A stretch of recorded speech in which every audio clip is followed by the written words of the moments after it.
Aristotle came to me in an early morning dream and startled me out of my sleep when he said in a booming voice, "You've got to change the way you see the world so you can move beyond, turn the page on your pernicious deception, perhaps recognizing the fragility of everything you think you're certain about." Speaking of recognizing, when you got up this morning, did you see your blind spot? Oxymoronic question, right? If it's blind, how would you notice it? Well, I believe we all have two blind spots. One literal, the other figurative. Our literal blind spots are physiological. That's because the optic disc has no special receptors to pick up wavelengths of light and send those signals back to the brain where images are formed. So when that information gets there, there is a void where otherwise an image could or should be. So if there's a void, why don't we notice it? That's because the brain tricks us. It takes what it sees in its immediate environment and it combines it with memories and experiences of past environments. And it fills that void with a virtual image of what it believes should be there. That's not a whole lot unlike our figurative blind spots that are best addressed with some questions. What are we certain about? Why? What forms the basis of our certainty? Do we believe only what we see? Or is it possible that our beliefs affect what we look for, notice, and how we view the world? For a moment, imagine that all of you are wearing sunglasses. And just like each of you, uniquely different in many ways. No two exactly the same, especially the tint of the lenses. And as you're looking at the screen, I want you to think about how you're going to see it. If you're wearing red glasses, you're going to see red. If you're wearing blue, you'll see blue, green, yellow. I think the point's been made. Wouldn't it be fair to suggest that what we see depends on the tint of our lenses?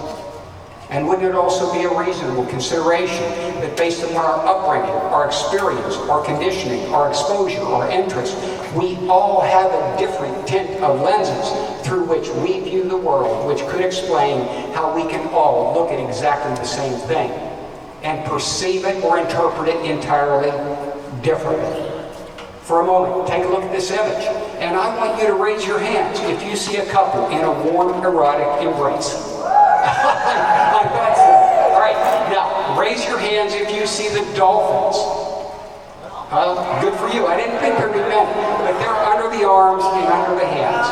The interesting thing about this is it was an experiment done years ago that found when it showed to adults, almost everyone saw the erotic embrace, but when shown to children, they saw the dolphins.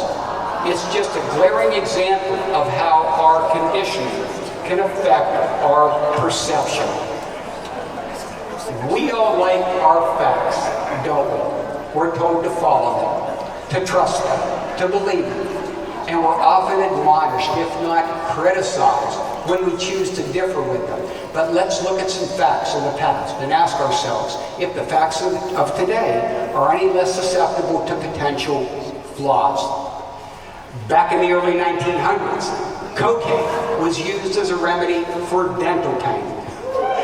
That's the only time people wanted to go to the dentist. And heroin was given as a cough suppressant, especially to kids, but they slept through the night. And then cigarettes were promoted as a trait to represent health and vitality. Two more examples, and I can give others. Dr. Semmelweis, in the mid-1800s, was ridiculed and ostracized by his medical peers for suggesting that hand sanitation was necessary to prevent the excessive infant and maternal mortalities of that day. And then last, but not least, is Dr. Freeman, who traveled the country performing ice-pick lobotomies as a cure, this is mid-1900s, for depression and headaches. He said his treatment was proven successful because none of his patients ever returned. Go figure.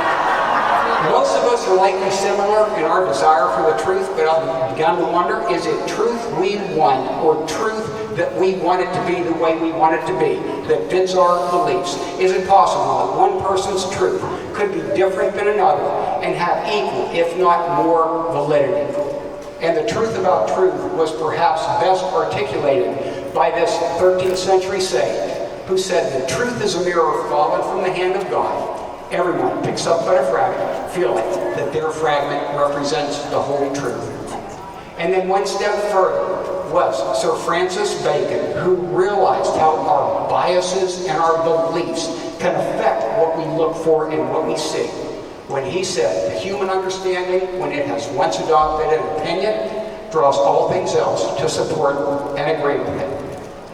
And then finally, Joan Didion realized how we can fool ourselves without even being aware of it, when she stated that most of our platitudes notwithstanding, self-deception remains the most difficult, and I would suggest pernicious of deceptions. So, as I turn the page on 2023 and move into 2024, I hope that I realize that I have my own unique set of glasses on, as do yours, that we are going to see the world differently, but that we need to give respect for each other's viewpoints. I will learn not to judge because I've never walked in your shoes. You've never walked in mine. And I will hope to grow in my wisdom by following Einstein, who said that true understanding can only begin when one decides to let go of all they think they know. Thank you.